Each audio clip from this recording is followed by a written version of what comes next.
सबसे पहले तो मैं अपने बहुत अजीज़ दोस्त और मेरे कोलीग इंगित को वेलकम करना चाहूँगा। इंगित, ये हमारे एक नया प्रयास है एजुकेशन डिपार्टमेंट का, जिसमें कि हम अपने दिल्ली के बच्चों के साथ एक डायरेक्ट कन्वर्सेशन करते हैं और जो उनकी ड्रीम है यूपीएससी सिविल सर्वेंट्स के बारे में, उनको उससे तारुफ कराते हैं।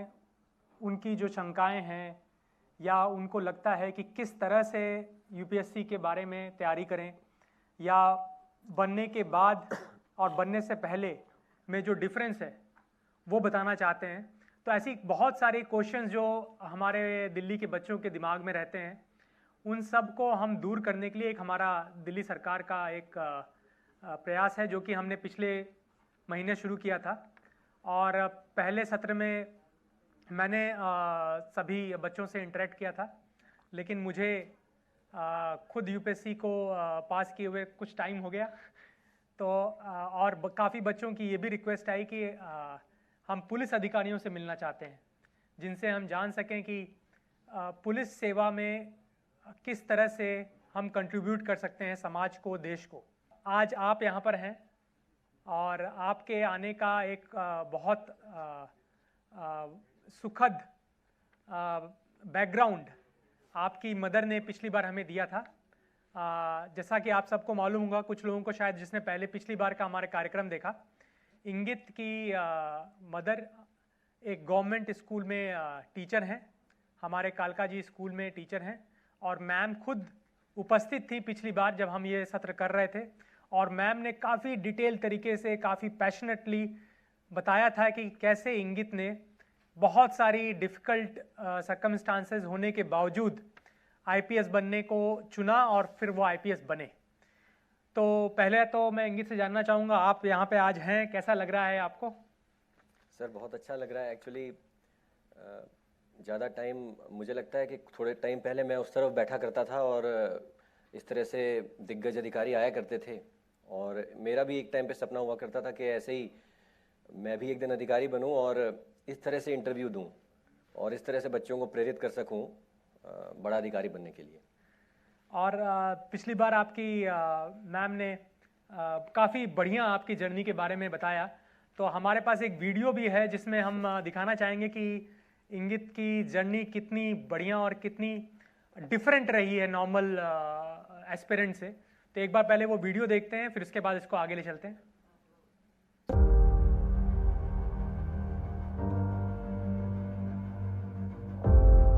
When the going gets tough, the tough get going. Living by this code through his life with all its ups and downs, putting up a brave front while facing his struggles, Shri Ingit Pratap Singh's never say die attitude is an inspiration for many. While his classmates were still figuring out their career, Ingit's goal to serve Indian military forces was clear from the very beginning. My father is 80 batch IAS, Civil Service Customs. तो उनकी uniform मैंने बचपन से देखी थी, खाकी, और इतना ज़्यादा शौक था, वर्दी करके काट के पहन लिया करता था। But life had other plans in store for him. He aced a string of examinations conducted by the Indian Military Academy, but as luck would have it, he had to drop out on medical grounds. And life had more challenges in store for him. He encountered failure while appearing for civil services examinations in the years 2008 and 2009. And I wanted to join OTA. I got the form. उन्हीं ने फाड़ दिया form. उन्हीं ने क्या करेगा बेटा? शायद ओलंपिक तेरी किस्मत में नहीं है। But Ingit Pratap Singh simply refused to give up. He cleared the civil services examination in the year 2010, securing an All India rank 173, and went on to join the Indian Police Service on August 29, 2011. He then joined as an Assistant Commissioner of Police Nangaloi, Delhi in 2013, and with years of hard work and relentless service to the nation, he now holds the post of Deputy Commissioner of Police, Southwest Delhi.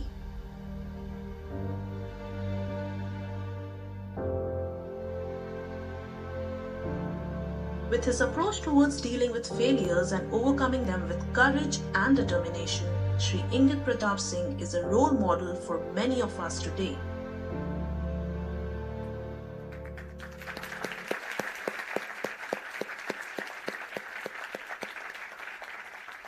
तो आप सबने देखा ही कि इंगित की जो journey रही है वो simple point A to point B नहीं रही है। वो पॉइंट ए से बी से सी फिर डी फिर ई फिर एफ फिर फाइनली अपने इस मुकाम पे पहुंचे हैं। तो मैं इंगित से ही जानना चाहूँगा अपनी जर्नी के बारे में बताएं हमें। सर मेरी मदर ने काफ़ी विस्तार से बताया था last time I think, but to begin with 2001 में आई joined National Defence Academy and I studied from Ramjas School and उसके बाद directly I joined NDA बहुत ही young age में। I think I was 17 years old। Thereafter बंदे को लगता है कि वो physically और mentally fit है, but I wasn't physically fit and neither was I mentally fit। So unfortunately I had to board out from NDA after around 1 year of training। बाहर आके I regrouped myself, दोबारा से reorganize किया अपने mind को, settle किया थोड़ा सा and then I reappeared for technical entry scheme. एक एग्जाम होता है, डायरेक्टली एसएसबी इंटरव्यू के लिए कॉल आता है। उसमें I had 75% marks in PCM, physics chemistry maths. Directly interview के लिए कॉल आता है and I got through again. I joined the Indian military academy in 2003 January. I was suppose to join military engineers, corps of military engineers at Pune, but unfortunately around 1 साल की training के बाद में मुझे एब्डोमिनल ट्यूबरक्लोसिस हो गया। So at that time tuberculosis was again a boarding out case। उस time पे ऐसा मानते थे, रूल्स ऐसे थे। नेवर माइंड, मैं फिर से मेडिकली बोर्ड आउट हो गया and then I came out. I again regrouped myself, I again reorganise my thought, settled again. Correspondence से मैंने ग्रेजुएशन ज्वाइन किया दिल्ली स्कूल ऑफ कॉरेस्पॉन्डेंस से, DU से, एंड रेगुलर मैंने जर्नलिज्म ज्वाइन किया। CDS का एक एग्ज़ाम होता है कंबाइंड डिफेंस सर्विसेज का after graduation. I appeared for the exam, got through, again got through the SSB Service Selection Board, joined the IMA once again for second time and passing out से around 2 months पहले, 1.5 साल की training होती है IMA में, passing out से लगभग 2 महीना पहले फुटबॉल खेलते हुए I tore my anterior cruciate ligament, ACL tear हो गया घुटने का। So I was operated upon and again I was medically boarded out। Rules ऐसे थे कि I mean they couldn't have unfit person in the army according to them। Never mind, someone's loss is someone else's gain। So then I again came out and I thought that क्या किया जाए। I was lost for a while, but my family supported me a lot and जैसा कि मैंने बताया, आपने सुना होगा अभी कि मेरी मदर ने जो है, फादर ने काफ़ी काउंसल किया। May be olive green is not meant for you, खाकी शायद हो सकता है मेरे माइंड में था कि ये हो मेरे लिए। So I started preparing for civil services. 2008-9 में आई कुडंट गेट थ्रू, 2010 में finally I got through and in the meantime एक एग्ज़ाम होता है सेंट्रल पुलिस फोर्सेज का।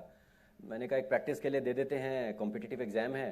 सो I got through that also with all India rank 45 and I joined Sashastra Seema Bal as assistant commandant. I train for that I think 2010 के जनवरी से लेकर के अगस्त 2011 तक मैं पौड़ी गढ़वाल में ट्रेनिंग करता रहा असिस्टेंट कमांडेंट के लिए and from there I joined the IPS directly.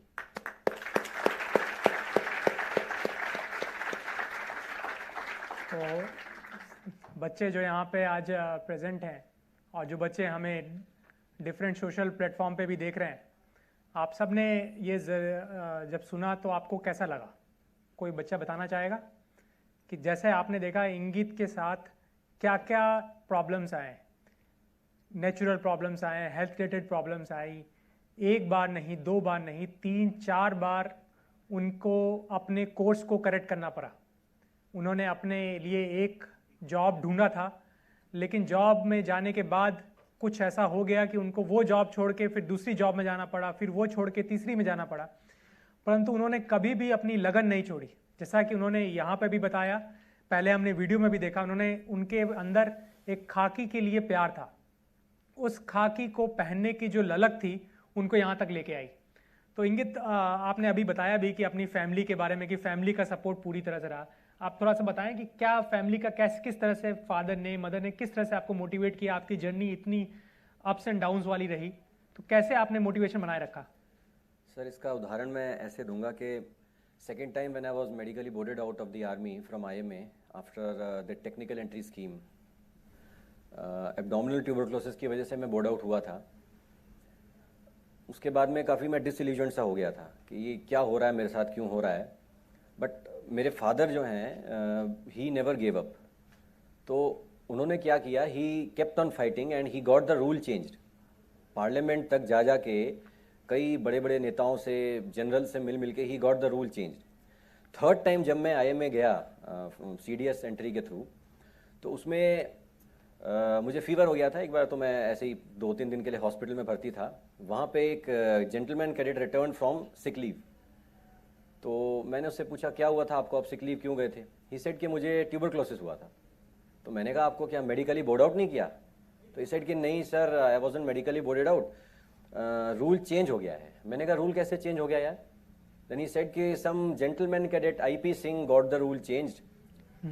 So I did not disclose कि मैं ही वो IP सिंह हूँ। आई सेड ऑल राइट, ठीक है, थैंक यू।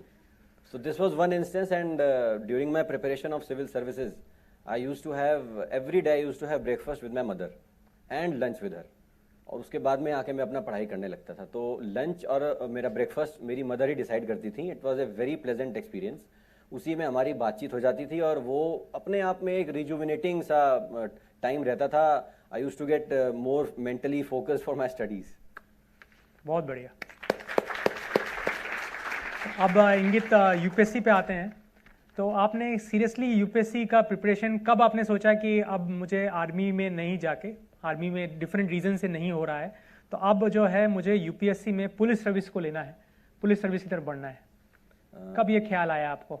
सर जब third time when I got medically boarded out, तो उसके बाद में there were many avenues. I could have joined the MBA also, MBA करके भी जा सकता था। बट मैंने अपने फादर को देखा था, फादर भी हमेशा से गवर्नमेंट जॉब में ही रहे हैं, तो मेरे माइंड में हमेशा से यही था कि गवर्नमेंट जॉब में ही जाऊंगा और कुछ अच्छा करना है, कुछ अथॉरिटेटिव जॉब चाहिए, डिसीजन मेकिंग वाला, जहाँ पे कोई बदलाव लाया जा सके।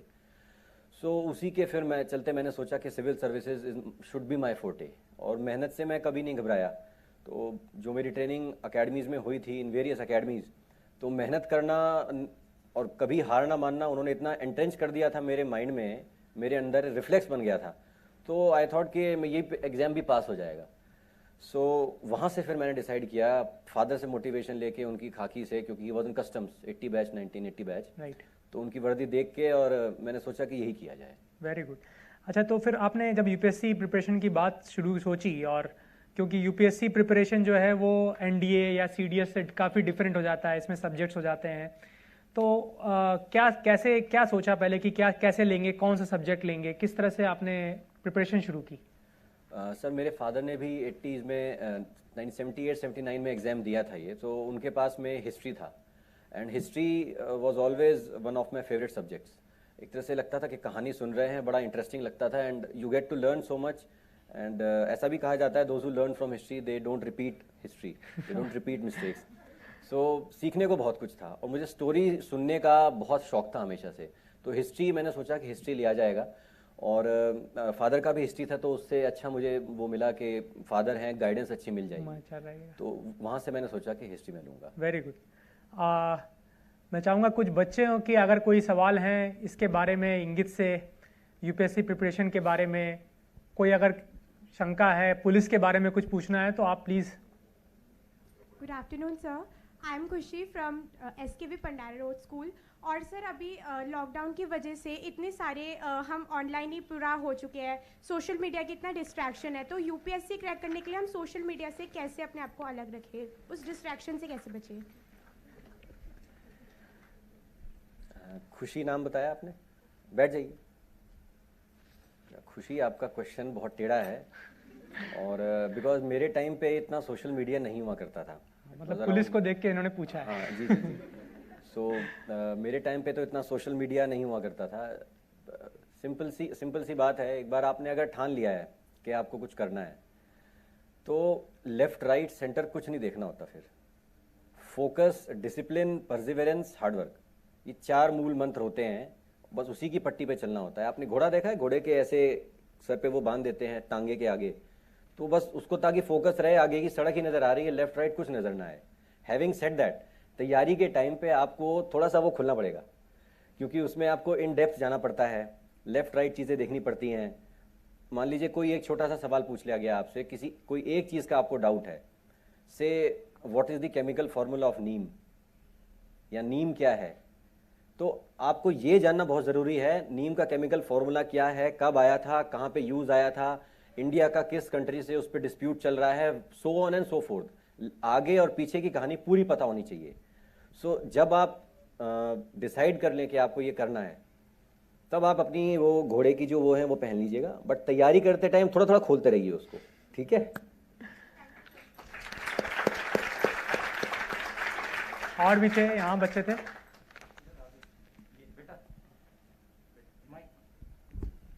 Good afternoon, sir. I am Simran from SKB Dayanand road, Daryaganj.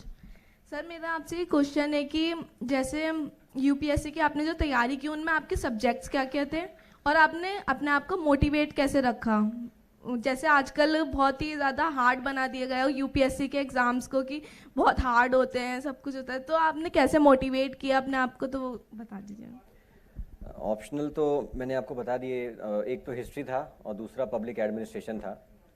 और बेसिकली इंटरेस्ट होना चाहिए, जो भी आप सब्जेक्ट चूज़ करेंगे उसमें आपको इंटरेस्ट होना चाहिए। और दूसरा आपने इसकी बात करी कि बहुत हार्ड हो गया है वगैरह वगैरह, ये वर्ड अपनी डिक्शनरी से निकाल दीजिए। हार्ड वार्ड कुछ नहीं होता है। ये जो एग्ज़ाम है, this is based on principle of rejection. Each time you get rejected, next time you have better chance of qualifying. Keep knocking, वो दरवाज़ा खुल जाएगा अपने आप। सो नॉक करते रहिए मेहनत करके। Very good.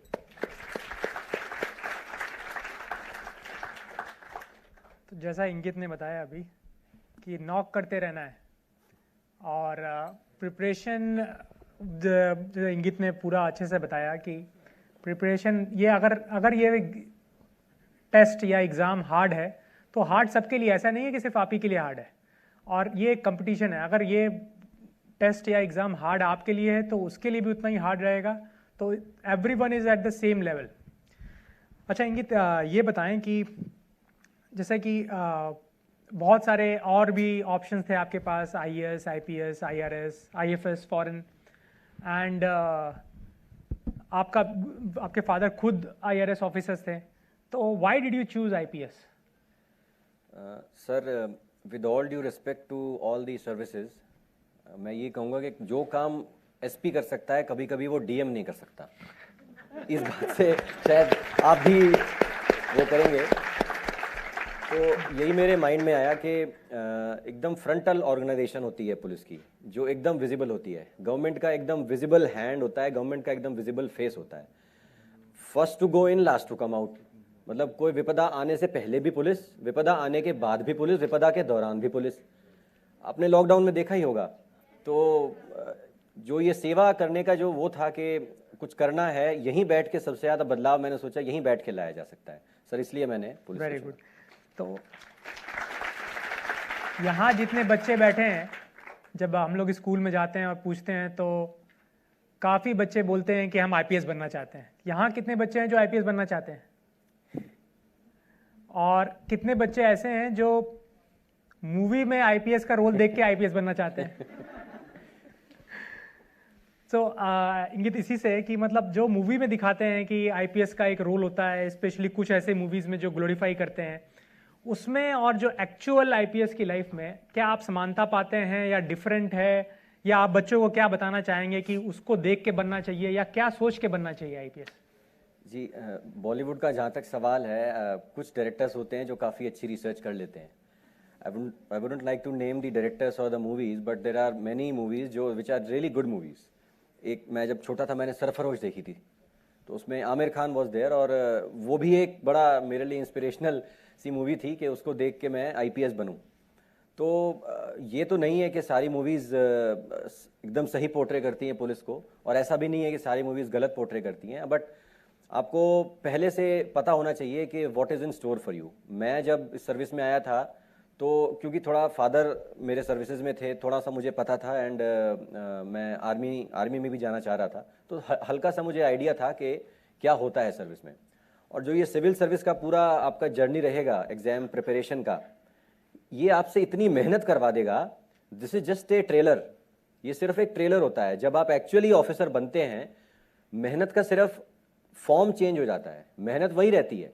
तब आप याद कर रहे होते हैं पानीपत की लड़ाई कब हुई थी, किसने लड़ी, क्यों लड़ी और क्या हुआ था, वो मेहनत है, दिमाग उसमें लग रहा होता है। एक बार जब आप अफसर बन गए, उसके बाद में उन सब चीज़ों को कैसे आप एनालाइज करेंगे, विश्लेषण कैसे होगा, मेहनत वही रहती है। तो it is just a trailer, जो आप तैयारी करेंगे सिविल सर्विस की, वो सिर्फ एक ट्रेलर होता है। तो बिल्कुल, तो मतलब जो बच्चे बॉलीवुड को देख के बनना चाह रहे हैं वो ज़रूर बने। बच्चों से और कुछ सवाल लेते हैं, पहले पीछे से ले लेते हैं। हाँ बोलो बोलो बोलो। Sir Pratima from SKV Pandara Road. Sir मुझे आपसे ये प्रश्न पूछना था कि सर आज की इस भागदौड़ में मतलब इतने सारे कॉम्पिटिशन्स हो गए हैं जिसके कारण कहते हैं हम आगे तो तुम आगे, मतलब हमें समझ ही नहीं आता कि सर हम जिस लक्ष्य को प्राप्त करना चाहते हैं हम उस लक्ष्य को प्राप्त कर पाएंगे या नहीं। तो सर मुझसे ये पूछना था आपसे कि आपने इस सारे मतलब कॉम्पिटिशन्स को पार करके आज आप यहाँ तक पहुँचे, तो सर उसके लिए कुछ टिप्स बता दीजिए हमें। ओके, प्रतिमा नाम बताया ना आपने? अच्छा, क्या उम्र है आपकी? 16। और हॉबीज़ क्या हैं आपकी? Sir I like sports. कौन सा स्पोर्ट? कबड्डी भी कर लेते, kabaddi, running and basketball. Okay, सबसे ज़्यादा पैशनेट कौन से स्पोर्ट के लिए हैं आप? खो खो। खो खो के लिए? तो यही सोचिए कि आप खो खो खेल रही हैं लाइफ में। सिर्फ जब ये एग्ज़ाम की तैयारी करें, यही सोचिए कि खो खो खेल रही हैं। ये एग्ज़ाम ही आपके लिए खो खो है। जैसे आप खो खो में पैशन लगाती हैं, फोकस रखती हैं, डिसिप्लिन रखती हैं, सेम चीज़ की तैयारी आपको एकदम उसी फोकस से इसको करना है। ये एक सबसे बड़ी टिप दूंगा आपको मैं। Very good. Okay, thank you sir. और बच्चे यहाँ पे हैं, ये करने के बाद पीछे चलेंगे। सर मेरा नाम एस के रेहान रहमान है, मैं सर्वोदय बाल विद्यालय राउज एवेन्यू का छात्र हूँ। सर मेरा आपसे क्वेश्चन है कि हमें अपने करियर में कब और किस समय यूपीएससी के बारे में सोचना चाहिए, और सर क्या हम कि उस तैयारी के हम किस तरीके से समूर्ति कर सकें अपने तैयारी के समय। क्या सर हम अपने ग्रेजुएशन के टाइम में प्रीलिम्स का एग्ज़ाम दे सकते हैं, या ग्रेजुएशन करने के बाद हम अपनी यूपीएससी की तैयारी में पूरा फोकस लगाएं कि हम उस लक्ष्य को वहाँ पर हासिल कर सकें? ये सवाल पिछली बार भी पूछा गया था, थैंक यू। और मैं इंगित से भी यही पूछने वाला था कि बच्चों का ये बहुत बड़ी उत्सुकता रहती है कि कब वो टाइम कब है जब हम लोगों ने डिसाइड किया कि जैसे आपके साथ तो जर्नी इतनी डिफरेंट रही है, कब हमें स्टार्ट करना चाहिए तैयारी और किस तरह से स्टार्ट करना चाहिए। आज हमें क्या करना चाहिए, अगर आज से हमने सोच लिया है कि मैं आईपीएस ऑफिसर बनना चाहता हूँ ग्रेजुएशन के बाद, तो आज से मैं क्या करूँ और कब से तैयारी शुरू करूँ? जो इसका ब्रेक इवन पॉइंट मैं कहूँगा जब से आपको तैयारी शुरू करनी चाहिए, वो that is during your graduation. जब आप फर्स्ट ईयर में जाते हैं, that is the best time, आप तब से अपनी तैयारी शुरू कर सकते हैं। दूसरा, थोड़ा सा मैं डाइवर्ट करके आऊँगा उसमें विषय पे। यूजुअली जो हम लोग ऑप्शनल्स चुनते हैं सिविल सर्विसेज में, तो मैंने देखा है कि आर्ट्स के जो होते हैं ऑप्शनल्स, वो अगर चुने जाएं तो आपका सक्सेस रेट ज़्यादा हो जाता है। इसका मतलब I am not negating the science subjects, उसकी वजह ये है कि जो आपके एग्ज़ाम का जो पूरा पैटर्न है, एसए भी होता है, उसमें जीके भी होता है, जनरल स्टडीज़ भी होता है। अगर आप आर्ट्स के सब्जेक्ट को ऑप्ट करते हैं तो आपका जो सक्सेस रेट है बढ़ जाता है, आपके मार्क्स ऑटोमेटिकली बढ़ जाएंगे।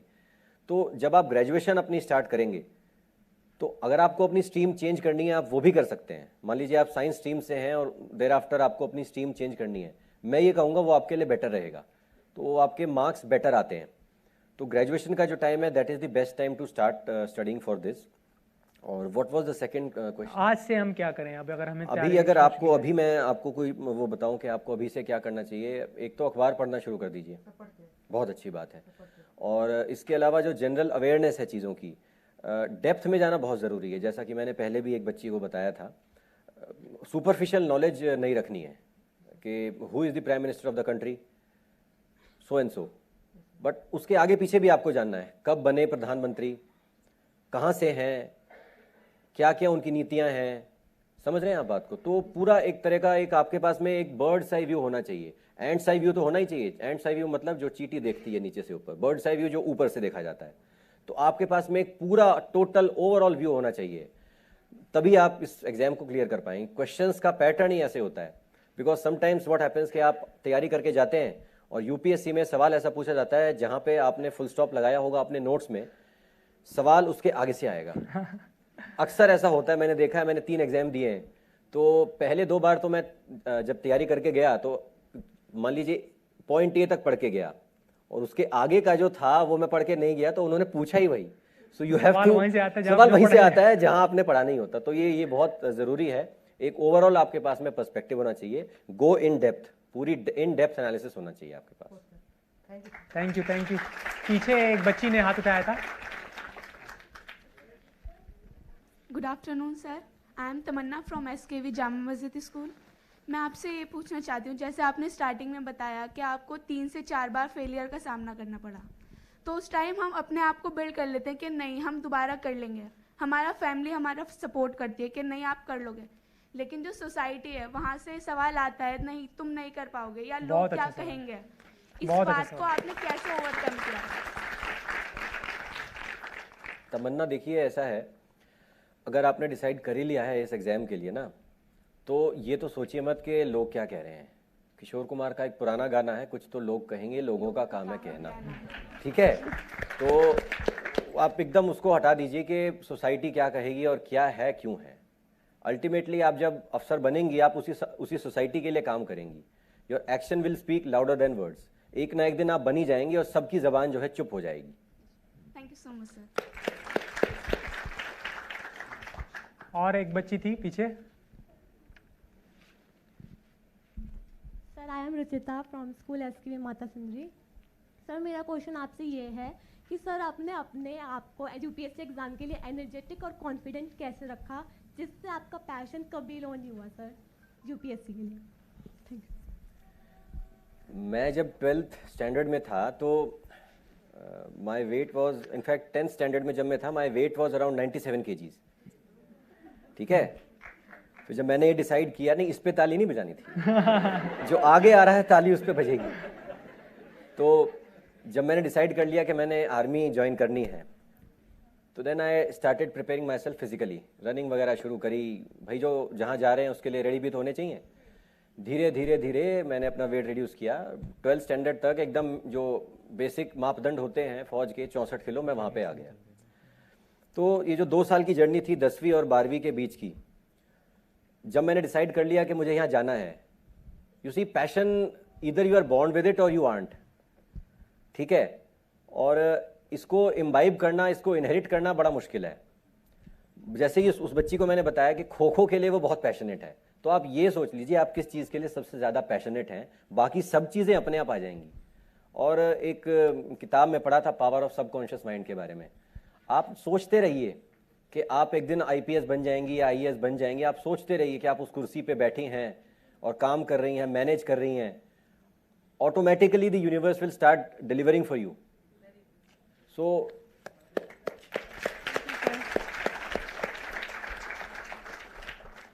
हाँ, पीछे एक और बच्ची थी। Good afternoon sir, I am Misha from RSKV number 2 Jama Masjid school. मुझे आपसे ये जानना है कि आपकी लाइफ की सबसे बुरी परिस्थिति क्या हुई थी जब आपने ये सोच लिया था कि अब हार मान लेनी है, अब आगे नहीं जाना? ऐसा तो कभी हुआ ही नहीं बच्चे, कभी नहीं। लाइफ में कोई तो ऐसा पॉइंट आया होगा जहां आपने सोचा होगा कि अब मैं नहीं कर पाऊंगा। आपको किसने मोटिवेट सबसे ज्यादा करा उस चीज के लिए? इस चीज़ का जवाब मुझे भी आज तक नहीं मिल पाया है।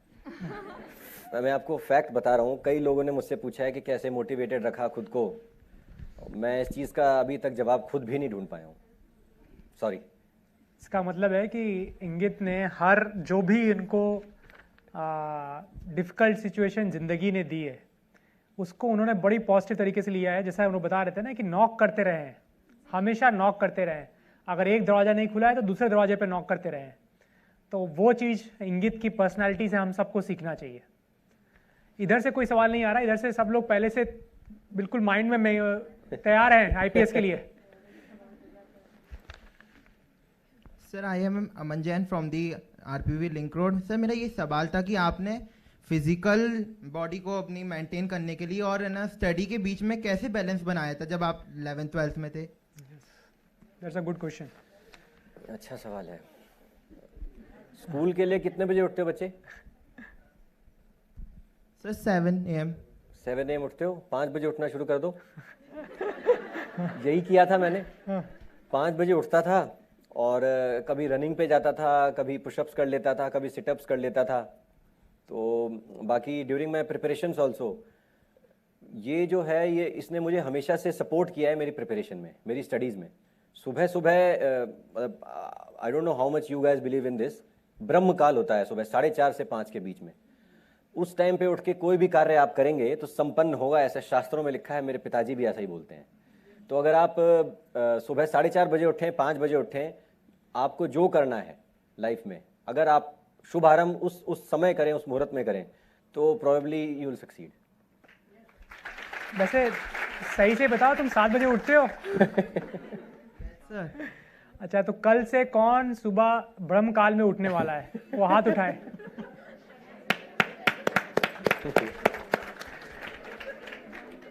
तो अभी एक सवाल आया था, एक बच्चे ने किया था कि क्या हमें आज से करना चाहिए। तो पहला तो इंगित ने जैसा बताया कि हमें अखबार पढ़ना चाहिए और एक डिसिप्लिन लाइफ होनी चाहिए, जो इंगित अभी बता रहे हैं कि आप एक सही टाइम पे उठें, 4:30, 5 बजे, 6 बजे उठें और सही टाइम पे सोएं। अपनी लाइफ को डिसिप्लिन, जैसा कि इंगित ने पूरी अपनी लाइफ को एक डिसिप्लिन तरीके से जिया है और जब उन्होंने एक टारगेट को रखा है तो टारगेट को अचीव किया है। ये सब हमें सीखना है कि हम अपनी लाइफ को डिसिप्लिन तरीके से रखें और जो भी बातें अभी इंगित ने बताई अखबार के बारे में या कोई भी विषय के बारे में थोड़ा डिटेल तरीके से जाने, वो सब हमें ध्यान रखना है। आज से हमें इन सब पे काम करना शुरू करना है। और कुछ लोग यहाँ पे थे, बच्चे थे, इधर से 1-2 बच्चे ले लें। Very good afternoon, sir. A very good afternoon, sir, to all. I am student of 12th class from SBV Rouse Avenue. My question is this, that जब कभी भी हम तैयारी करने जाते हैं IAS, IPS या कॉम्पिटिटिव एग्जाम्स के लिए, तो हमें ये होता है कि आज नहीं कल, तो सर लैक ऑफ कॉन्फिडेंस होता है, नर्वसनेस होती है, हम ये सोचते हैं, थोड़ा लेजीनेस। सबसे बड़ी जो प्रॉब्लम बच्चों को आजकल आती है वो लेजीनेस की होती है कि लेजी फील करते हैं। मतलब सुबह भी उठने की कोशिश की जाती है पर बच्चे सोचते नहीं आज नहीं कल किया जाएगा। तो सर उस नेगेटिव थॉट को आपने अपने आप से कैसे दूर रख पाए, उसके लिए सर कुछ आपसे जानना चाहेंगे। लेजीनेस को कैसे दूर किया आपने? यस, एक पुरानी कहावत है, I have always lived bye it, काल करे सो आज कर, आज करे सो अब, पल में परले होएगी बहुरी करोगी कब, है ना। एक फिल्म में देखा था, एक दूसरी कहावत है, आज करे वो कल कर, कल करे सो परसों, इतनी जल्दी क्या है जब जीना है बरसों। So you have to choose between the two, ठीक है ना। और फिर मैं उसी बच्ची के सवाल से आऊँगा, अगर आप पैशनेट हैं किसी चीज़ के लिए ना, आपके रास्ते अपने आप खुल जाएंगे, आपको सब कुछ साफ साफ दिखने लगेगा। यू विजुअलाइज योर सेल्फ, आप अपने आप को विजुअलाइज करिए। मैं 2 बार मैंने रिपब्लिक डे कंटिजेंट को मैंने लीड किया है दिल्ली पुलिस के साथ, and I was able to do it just by my power of imagination. मैं सोचता रहा कि मैं वहाँ पे राजपथ पे चल रहा हूँ and things fell in place. So आप अगर सोचेंगे, पैशन आपके मन में होगा, रास्ते अपने आप बन जाएंगे, चिंता ना करें। तो सबसे पहला काम हम सबको ये करना है कि आज जाके सोचना है कि हम किस बात के लिए पैशनेट हैं और उस पैशन के लिए हम क्या क्या करने को तैयार हैं। एक बच्ची यहाँ पे थी, और कोई सवाल? हाँ, इधर एक सामने बच्ची है काफ़ी देर से। हेलो सर, मेरा नाम सुष्मिता है फ्रॉम SKV पंडारा रोड। मेरा सवाल है कि आपने बहुत सारी उपलब्धियाँ प्राप्त की, पर आपको स्ट्रेस कहीं ना कहीं तो होता ही होगा। क्या होता होगा? स्ट्रेस रिलीफ कैसे करें? इसको हटाने के लिए आपने क्या किया? Very good question. तो आपकी हॉबीज़ क्या हैं और स्ट्रेस रिलीफ के लिए क्या करते हैं, और DCP के बाद तो आपको वैसे भी समय काफ़ी कम मिलता है, फिर टाइम कैसे मैनेज करते हैं? इस सवाल का सर अगर जवाब दे दिया तो मेरे बॉसेस शायद मुझे बोलेंगे कि इसके पास बहुत टाइम है। बहरहाल, तो हॉबीज़ मेरी, I play musical instrument sir, mouth organ, synthesiser, tabla, and I like to watch English movies, motivational movies, and sports में रहता हूँ, थोड़ी बहुत शूटिंग कर लेता हूँ, तो ये सारे स्ट्रेस बस्टर्स हैं मेरे। एंड स्विच ऑफ और स्विच ऑन होना बहुत ज़रूरी है। आपको लाइफ में एक्सपीरियंस से आएगा ये चीज़, ये ऑल ऑफ अ सडन नहीं आ जाएगी। जैसे आप ऑफिस में बैठे हैं, then you have to switch on, mode आपको ऑफिशियल हो जाना चाहिए तब। और जब आप घर जाते हैं, you have to switch off that official mode. घर पे ऑफिस मत लाइए और ऑफिस पे घर मत लाइए। तो ये जो है, अगर आप ये फॉलो करें कभी भी, जब आप स्कूल में हो बच्चे, तो स्कूल में अगर हो तो पढ़ते रहो, अपने टीचर्स को रिस्पेक्ट दो, बी लाइक ए स्टूडेंट। जब घर चले जाते हो तो अपने मम्मी पापा के बच्चे बन जाओ, फिर स्टूडेंट मत बनो।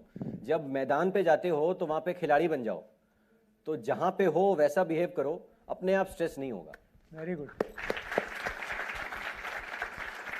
इसी से रिलेटेड एक और सवाल है, जैसे आपने बताया कि आपकी काफ़ी हॉबीज़ रही हैं, तो काफ़ी बच्चों के ये सवाल होते हैं कि यूपीएससी में हॉबीज़ के बारे में पूछा जाता है, तो क्या बच्चों को नेसेसरीली अपनी हॉबीज़ इनकलकेट करनी चाहिए या कैसे उनको इस तरफ सोचना चाहिए? सर, मैं इस सवाल का ऐसे जवाब दूंगा कि भारत के राष्ट्रपति की भी हॉबीज़ होती हैं, and no one can be more busier than the Rashtrapati, the president of India. उनकी भी हॉबीज़ होती हैं। तो आप तो छोटे बच्चे हैं, आपकी तो होनी ही चाहिए। अगर नहीं है तो मैं बोलूँगा कि कुछ ना कुछ गड़बड़ है भाई। मैंने 3 SSB इंटरव्यूज़ दिए हैं और तीनों में मैंने ये देखा है, जो बच्चे इंटरव्यू में बोल दिया करते थे कि sir I don't have hobby, तो उनको नहीं, वो सेलेक्ट नहीं होते थे कभी भी। बिकॉज यही मानना होता है कि ऐसा कैसे हो सकता है कि फ्री टाइम ना हो, 15 मिनट ना हो। पर्सनैलिटी में भी अगर हॉबीज़ नहीं है तो फिर बिल्कुल पर्सनैलिटी में निखार नहीं आता। You get to develop your self. तो हॉबीज़ होना बहुत ज़रूरी है, अपने इंटरेस्ट को आपको जानना बहुत ज़रूरी है। तो discovery of one's own self is very important. ये जानिए कि आपको क्या अच्छा लगता है। It could be as good as just तारे देखना, मून वॉचिंग, बर्ड वॉचिंग, इस तरह की भी हॉबीज हो सकती हैं। शांति में बैठना, मेडिटेशन करना, ये भी हॉबी हो सकती है। देखिए, आज हम लोग आपके सामने आ रहे हैं और ये सीरीज़ हमने शुरू किया है डिपार्टमेंट ऑफ एजुकेशन में। इसका पर्पज़ यही है, जो मैं और इंगित और आगे भी हम लोग करते रहेंगे, ये बताने का पर्पज़ है सभी बच्चों को कि हम लोग आप ही लोग जैसे हैं। जैसा इंगित ने जब शुरू किया अपना, तो पहले यही बोला कि पहले हम लोग उधर बैठा करते थे, आज हम इधर हैं। और थोड़े दिन की बात है, आप लोग इधर होगे और आप लोग जब बता रहे होगे तो हम लोग कहीं टीवी पे देख रहे होंगे कि देखो उस बच्ची ने जब वो सवाल पूछा था कि खो खो खेलना है, आज वो बता रही है कि इंगित साहब ने जो बताया था मैंने उसको अपना जीवन का वो बना लिया था। इसी तरह से हमारे और आप में कोई डिफरेंस नहीं है। आप हमसे भी अच्छा कर सकते हो, हमसे भी आगे जा सकते हो। सिर्फ अपने आप को, जैसा 4 सूत्र दिया था, इंगित आपने क्या क्या सूत्र दिया था? Hard work, perseverance, discipline, focus. तो ये सबने नोट कर लिया है? हाँ, तो ये कल जो है ना अगले बोर्ड एग्जाम में पूछा जाएगा। तो ये चारों जो हमारे सूत्र दिए हैं इंगित ने, वो हमें रखना है। और जब भी आपको लगे कि आपके पास आपके जीवन में ऐसा डिफ़िकल्ट टाइम आ गया है जिसमें आपको परेशानी हो रही है, आपको सक्सेस नहीं मिल रही है, तो इंगित के जीवन को और इन 4 सूत्रों को याद रखना है। इंगित, आपने जनरल, आप खुद एक IPS ऑफिसर हैं, पर पुलिस की सेवा के बारे में बताइए। ये बताइए कि जैसे मान लीजिए कि पुलिस में IPS के अलावा भी बहुत श्रेणी के ऑफिसर्स होते हैं, एक बीट कांस्टेबल से लेकर पुलिस इंस्पेक्टर, SHO, जो कि रेगुलर पब्लिक के संपर्क में रहता है, ACP, DCP और हायर ऑफिसर्स। तो पुलिस एज सच एक जो सेवा है, उसको आप कैसे देखते हैं? देखिए, पुलिस सर एक बहुत ही डायनेमिक जॉब है। कुछ रूटीन नहीं है, there is nothing routine about the police job. हर रोज़ हमारा काम नया होता है, चेंज होता है और सिचुएशन के हिसाब से होता रहता है। मैं कई सीनियर ऑफिसर से मिला हूँ सर, और मेरे एक्सपीरियंस के हिसाब से नेगेटिव कोनोटेशन हो जाता है कि एक पुलिस वाले को he has to be a schizophrenic, double personality होना बहुत ज़रूरी है, क्योंकि अगर वो नहीं होता तो आप काम नहीं कर पाएंगे। सुबह आप देखते हैं बीट कांस्टेबल चोर के पीछे भाग रहा है, उसको गुस्से में आके पकड़ रहा है, अगले ही पल आप देखेंगे वही बीट कांस्टेबल जाके किसी सीनियर सिटीजन के पास में उसको नमस्ते कर रहा है और उसका ध्यान दे रहा है। तो ये जो डबल पर्सनैलिटी है, it is very difficult to maintain. और डेली का अगर रूटीन देखा जाए सर, तो देयर इज़ नो रूटीन। कभी कभी तो ऐसे होता है कि मैं रात में 11-12 बजे घर पहुंचता हूं, कभी कभी रात भर घर नहीं जाता, और कभी कभी ऐसे होता है कि आई एम फ्री एट 5। सो बहुत ही वेरिड जॉब है, बहुत डिफ़िकल्ट जॉब होता है। सबसे ज़्यादा मैं कहूँगा एक police inspector level, ACP level, DCP level and then comes the CP। तो ये जो 4-5 पोस्ट हैं दिल्ली में, ये दे आर सुपर बिजी और अल्ट्रा बिजी रहने वाली पोस्ट होती हैं। बहुत सारे हैं, मुझे यकीन है बहुत सारे ऐसे हमारे यहाँ पर बच्चे होंगे जो पुलिस की सेवा के तरफ बहुत अट्रैक्टेड होंगे। तो पुलिस सेवा के बारे में अगर कुछ आप पूछना चाह रहे हैं कोई बच्चे, आप तो आपका मैं उधर पीछे बच्चे पीछे से ले लेते हैं। Good afternoon sir, I am Farheen from SKV Bulbul खाना। मेरा सवाल ये है कि IPS ऑफिसर की क्या भूमिका होती है? क्या भूमिका होती है? बेटा IPS ऑफिसर को ऐसे देखा जाता है कि वो सुपरवाइजरी ऑफिसर होता है, जो ज़मीनी लेवल पे काम होता है। एक बीट कांस्टेबल जो काम करता है, एक इंस्पेक्टर लेवल का ऑफिसर जो काम करता है, तो वी आर गेजेटेड ऑफिसर, राजपत्री अधिकारी। तो पहले टाइम में ऐसा हुआ करता था कि IPS अधिकारियों का ज़्यादा ज़मीन पे जाना नहीं होता था, रूट से थोड़े से अवे रहते थे, काफ़ी पहले टाइम की बात है। बट जैसे जैसे सोसाइटी चेंज होती गई है वैसे वैसे IPS इंडियन पुलिस सर्विस का जो मायना है, जो मापदंड है, वो एकदम चेंज होता गया है। अब हम लोगों को कई बार ऐसा होता है कि हमारे स्टाफ से ज़्यादा ज़मीन से जुड़ना पड़ता है, तो we have to go on ground also. सब कुछ जानने के लिए आपको ग्राउंड पे जाना बहुत ज़रूरी होता है। छोटा सा उदाहरण है, जैसे आप मान लीजिए कोई सीन ऑफ क्राइम हो गया, कहीं मान लीजिए कोई मर्डर हो जाता है, उसके बारे में आपको तभी सबसे ज़्यादा पता चल पाएगा जब आप मौके पे जाएंगे, वहाँ पे देखेंगे कि कैसे ये हुआ है, वहाँ पे उसकी परिस्थितियाँ क्या थीं वगैरह वगैरह। तो आपको ज़मीन से जुड़ना बहुत ज़रूरी होता है। तो मैं यही कहूँगा कि ओवर मैनी ईयर्स जो हमारी सर्विस के जो जितने भी पैरामीटर्स हैं, सोसाइटी जैसे जैसे चेंज हुई है, पुलिसिंग वैसे वैसे चेंज हुई है, और जैसे जैसे कॉम्प्लेक्स सोसाइटी आ रही है, पुलिसिंग और कॉम्प्लेक्स होती जा रही है। इंगित, आपकी इतनी लंबी सर्विस अभी भी हो गई है, 2011 बैच के आप हैं, तो आपको क्या लगता है कि आपके अभी तक की सर्विस में क्या आपके बहुत ऐसा अचीवमेंट रहा जिसको आप बहुत दिल से लेते हैं कि मैंने ये करके दिखाया, और कुछ ऐसी मिस्ड अपॉर्चुनिटी जो आपको लगता है कि मैं इसको थोड़ा और अच्छे तरीके से कर सकता था? सर, डेली बेसिस पे अगर मैं कहूँ इन द पुलिस सर्विस हम लोग कई ऐसी चीज़ें कर देते हैं जो एकदम अननोटिस जाती हैं, और because we are known by our mistakes. हमारे जो अच्छे काम होते हैं, क्योंकि वो किसी को नज़र नहीं आ पाते, तो इसलिए वो इतने अप्रिशिएट नहीं होते। बहरहाल मैं सर जब अंडमान में था तो मैंने 1 साल 1.25 साल करीब डायरेक्टर ऑफ स्पोर्ट्स रहा था अंडमान का। वहाँ पे मैंने Andaman Nicobar sports academy establish करी थी, और वो मेरे दिल के काफ़ी करीब है सर। निकोबार एक वहाँ पे आइलैंड है सर, आप भी जानते हैं। वहाँ से 40 स्टूडेंट्स मैं लेके आया था पोर्ट ब्लेयर में, और पोर्ट ब्लेयर से करीब 6-7 बार निकोबार जाके उनके ट्रायल कर करके एज ग्रुप के हिसाब से जो स्पोर्ट्स अथॉरिटी ऑफ इंडिया के होते हैं, हाँ, हाइट कितनी होनी चाहिए, लेग लेंथ कितनी होनी चाहिए, जंप कितने करते हैं, स्पोर्ट्स के हिसाब से स्विमिंग, साइकिलिंग और बास्केटबॉल सर, इन 3 डिसिप्लिन में मैंने एक अकेडमी स्टार्ट करी थी। और मुझे बड़ा अच्छा लगता है और आपसे शेयर भी करना चाहूँगा। उस अकेडमी से एक बच्चा है ईसो, जो किन्यू का विलेज का था निकोबार का। He is world number 1 today in cycling. That is very close to my heart sir. मैं देश भर में बहुत सारे ऑफिसर्स से मिलता हूँ जिनके मन में रहता है, और सरकार में रहता हूँ तो यंग ऑफिसर से, सीनियर ऑफिसर से, सबसे मिलने का मौका मिलता है। और सबके मन में कहीं ना कहीं ये है कि यार हम तो जो हो गए हैं, क्या हम कुछ और लोगों के वो होने में या उससे और बेहतर होने में मदद कर सकते हैं। सो ये एक अपॉर्चुनिटी हमने इसीलिए सोची कि आप सब लोग भी, मैं स्कूल में आता हूँ तो आप लोग पूछते हो, मैं पूछता हूँ आप लोगों से क्या करना है, तो कुछ लोग मुझे बोलते हैं यूपीएससी करना है सर। अब यूपीएससी करके क्या करते हैं, कई मामलों में तो वो भी क्लियर नहीं होता है, कई मामलों में क्लियर होता है। तो जैसे सुबह भी हम बात कर रहे थे, आईएएस बनना है, आईपीएस बनना है, तो क्या करता है आईपीएस बहुत आइडिया नहीं होता है, कि आईएएस क्या करता है बहुत आइडिया नहीं, सुन रखा है कुछ, यूपीएससी सुन रखा है, आईएएस, आईपीएस, ये बज़वर्ड्स हैं। तो लाखों बच्चों का, सिर्फ दिल्ली नहीं, मुझे तो लगता है देश भर के बच्चों के फंडामेंटल डाउट्स जो है ना, एक इन्फॉर्मेशन उनकी क्लियर हो जाती है। आज की इस बातचीत के बाद कल सुबह से आपकी, या शायद आज शाम से आपकी ज़िंदगी में क्या परिवर्तन आने वाला है? हाँ जी, मैं क्या करूंगी या करूंगा ये बताओ। सर, डिसिप्लिन लाइफ जिएंगे। जैसे सुबह जल्दी उठेंगे। तो अनडिसिप्लिन थी अब तक? कौन कौन से अनडिसिप्लिन थे जो छोड़ दोगे आज? सर 7 बजे उठते थे, 5 बजे उठेंगे। तुम सबको दौड़ा दोगे यार। और कौन सा अनडिसिप्लिन है जो लगता है कि आज इंगित की बात सुन के और उदित की बात सुन के आपको लगता है इसको तो मुझे अभी छोड़ देना चाहिए? सर कल के काम को छोड़कर आज करना है।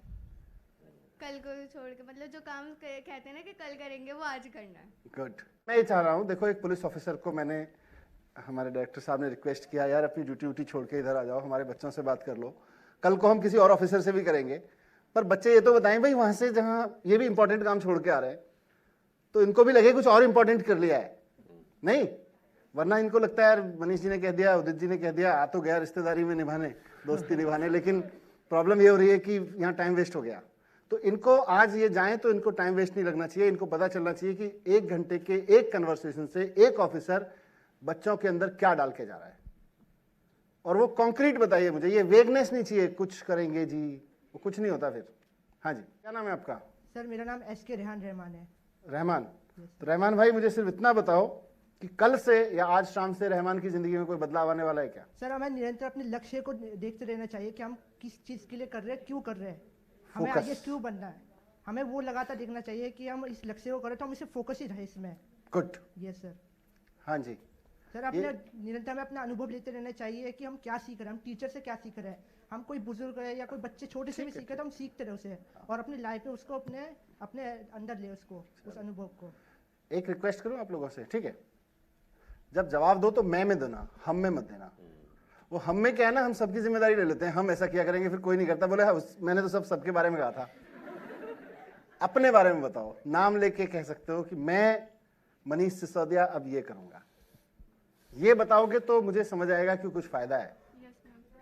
हाँ जी, क्या परिवर्तन आया इस बातचीत को सुन के, क्या मिला, सब्सटेंस क्या लेके जा रही हो टेक होम? सर मैं कल से हार नहीं मानूंगी क्योंकि मैं गिव अप कर देती थी जो भी करती थी पहले। वेरी गुड, बहुत बढ़िया। इसके अलावा कुछ और रिपीट नहीं करेंगे, और कुछ सब्सटेंस आपको मिला? Good afternoon sir. सर मैं अब ये नहीं सोचूंगी कि अगर मैं फेल हो जाती हूँ तो मेरे बारे में लोग क्या कहेंगे, मैं अपने बारे में सोचूंगी। और इधर जी हाथ उठा रहे हैं भाई, पीछे हो दे दो फटाफट, इसके बाद एक और लेंगे बस। हाँ सर, मैं ये नहीं सोचूंगा कि मैं किसी से कम नहीं हूँ। Okay good. हाँ उसके पीछे और दे दो, एक हाथ उठा रहे हैं लास्ट। सर मैं अपना पैशन फॉलो करूंगा, मैं दूसरों को पैशन को नहीं देखूंगा, जो मेरे पैशन में उस पर फॉलो करूंगा और अमल करूंगा। बहुत बढ़िया बात, दूसरों का पैशन फॉलो नहीं करना है। चलो लास्ट भाई, ये लड़की आगे बहुत देर से हाथ उठा रही है। यस आगे, यस मैम आपके बाजू में। हाँ सर पहले मैं हिस्ट्री सिर्फ पढ़ाई के तौर पे पढ़ती थी कि बस पढ़ना बात खत्म करना है, अब मैं हिस्ट्री कहानी की तरह पढ़ूंगी और कहानी की तरह सुनूंगी। You made an impact, this is the impact. Yes, तो आईपीएस वो बनता है जो अपने सब्जेक्ट को नंबर लाने के लिए नहीं पढ़ता है, जो अपने सब्जेक्ट को, उसका कोई जूस होता है हर सब्जेक्ट में, है ना, उसकी यूजफुलनेस होती है, उसके लिए पढ़ लेता है। You want to say something important? Yes sir मैं अब अपने एम पे फोकस करूंगी। सारे के सारे इतने गुड बॉय हो गए हो, गुड गर्ल हो गए हो कि अब पूछो मत क्या होने वाला है। फिर कैसे यूपीएससी वाले कंपटीशन कराएंगे यार? हाँ, जो लोग आज अभी बोर्ड दे रहे हैं पहले उनको बोर्ड देना है। हाँ, यूपीएससी नहीं देना, पहले बोर्ड। तो ये मत सोच लेना कि बोर्ड देना है, यूपीएससी देना चले जाना है, बोर्ड देना है, और बोर्ड में भी सबको अच्छे नंबर लेके आने हैं। और यकीन मानिए खास तौर से 11-12 है ना सब, 11-12 में तो ये जो नंबर्स है ना, जैसे मुझे भी कहीं 20 लोगों के बायोडाटा देखने होते हैं कई बार कि अच्छा इसमें से किसी एक को चुनना है या शॉर्टलिस्ट करना है, तो वहाँ हमारी शॉर्टलिस्टिंग प्रक्रिया में भी 12th के नंबर, मतलब इंटरव्यूज़ और उन सब में तो बहुत जो फॉर्मल होता है, मुझे ही कोई 10 बायोडाटा दे के बोले कि यार इसमें से किसी को एक को आपको चूज़ करना है अपने साथ काम करने के लिए, तो मेरे मन में भी आएगा अच्छा इसके 12th में कितने नंबर थे, देख लेते हैं। उसके बाद ग्रेजुएशन में कौन सी स्ट्रीम से किया हुआ है, क्या एक्सपीरियंस है, क्या वर्क एक्सपीरियंस है, वो सब तो देखते ही हैं, लेकिन 12th वो बेंचमार्क है जहाँ से आपकी ज़िंदगी शुरू होती है, तो उसको कमज़ोर मत कर देना, ये भी बहुत इंपॉर्टेंट है। पर ये बातचीत आज आपके साथ इसलिए कराई क्योंकि आप लोग कहीं ना कहीं यूपीएससी में जाना चाहते हैं, तो आपको आइडियाज़ रहें कि एक लड़का जो आपकी एज में था उस वक्त वो क्या करता था, कैसे रहता था, या उसके अंदर उसके बाद की आपके बाद से, और may be what age you got into UPSC? 28। So 17-18 साल में आप स्कूलिंग में हो गए उससे पहले? तो 17-18 साल की एज से लेकर और 26, 27, 28 जब तक एक लड़का यूपीएससी में जाता है, लड़की यूपीएससी में जाती है, उस वक्त तक का सफ़र इससे बाद का आपका कैसे रह सकता है, उसके कुछ क्लूज मिल जाएंगे आपको, उसके कुछ आइडियाज़ मिल सकते हैं आपको। तो आपने कुछ कुछ बताया है, अब देखना है कि ये टिकता कितना है ना? और भी लोगों से आपकी मुलाकात होती रहेगी, but very good, all the best. हाँ जी, all the best for your exams also. नमस्कार सभी को। सर मेरे को 27 ईयर हो गए इस डिपार्टमेंट में काम करते हुए। पहले मैं SCRT में था, देन यूपीएससी के द्वारा प्रिंसिपल बन करके मैं इस डिपार्टमेंट में आ गया और 11-12 साल मुझे प्रिंसिपल बने हो गए। सर बेसिकली दिल्ली सरकार, Delhi government, specially deputy CM साहब और डायरेक्टर ऑफ एजुकेशन रियली बहुत शानदार, बहुत बढ़िया एक प्रोग्राम करके दिखाया जो 27 ईयर में मैंने देखा है। बीइंग ए प्रिंसिपल मैं देखता हूँ कि बच्चों को बहुत कुछ जानते हैं लेकिन उनको सही ट्रैक नहीं मालूम। इस प्रोग्राम के माध्यम से दिल्ली सरकार ने, डायरेक्टर ऑफ एजुकेशन ने, मंत्री सर ने एक बहुत यूनिक प्रोग्राम करके दिखाया जिसको बच्चों को बहुत ज़रूरत थी, और मैं भगवान से आशा करता हूँ कि रियली इससे बच्चों को बहुत बड़ा फायदा मिलेगा। Thank you. आपने ग्रेजुएशन किस स्ट्रीम में की थी? Arts sir. आर्ट्स से।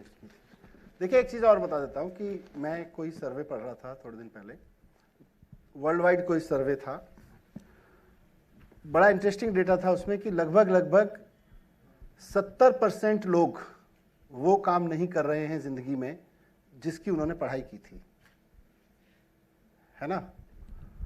तो बहुत स्टिक करके नहीं रहना है, चिपक के नहीं रहना है। आपके सामने हमेशा रास्ते खुलते रहेंगे, आपको सही समय पे सही रास्ते से आगे बढ़ जाना है। ये कॉन्फिडेंस, ये जो हम जितनी अभी बात कर रहे हैं ना, हार नहीं माननी है, हमें हमेशा बहुत मेहनत करनी है, फोकस रहना है। फोकस रहना क्या है? आपको 40 साल की उम्र में भी अगर कोई ऑप्शन मिलता है और आप उस पर बहुत शार्प तरीके से आगे निकल जाएं, 70% लोग आज जो सक्सेसफुल लोग हैं, मतलब जो जिंदगी में नौकरियां ढूंढ रहे हैं या कुछ उनके पास आजीविका का संकट है, ऐसे लोगों का सर्वे नहीं है वो उन लोगों का सर्वे है जो दुनिया की नज़रों में सफलता के पायदान पे खड़े हुए हैं। सफलता के पायदान पे खड़े हुए लोग 70% ऐसे लोग हैं जिन्होंने पढ़ाई किसी और स्ट्रीम की थी, जैसे इंजीनियर साहब हमारे, अगर पढ़ाई वाले फील्ड पे जाते तो इंजीनियर होते, पर IAS बने हैं। ऐसे ही आपको 70% लोग मिलेंगे। सो पैशन और पढ़ाई दोनों का एक रिश्ता है, पर दोनों के एक लाइन अलग साथ साथ भी चलती है। सफल वही लोग हो पाते हैं, जो मैं इंगित की बात सुन रहा था अभी बार बार ये बोल रहे थे, पैशन।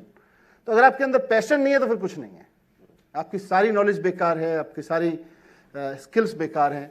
तो वो पैशन आपके अंदर आ सके और कम से कम हमारे 2 यंग ऑफिसर्स को देख के आ सके, इसीलिए यंग ऑफिसर्स को मैं इनवाइट करना चाहता हूँ इस प्रोग्राम में, क्योंकि आप लोग कनेक्ट फील कर सकें कि अच्छा 10 साल पहले की तो बात है, हमारे जैसा लड़का दिखता होगा, हमारे जैसे होगा, हमारे जैसे किसी स्कूल में क्लास में बैठता होगा, बहुत आप कनेक्टेड फील कर सकें उसको, राइट? ठीक है sir, great, thank you sir, thank you sir, and thank you इंगित फॉर बीइंग हियर।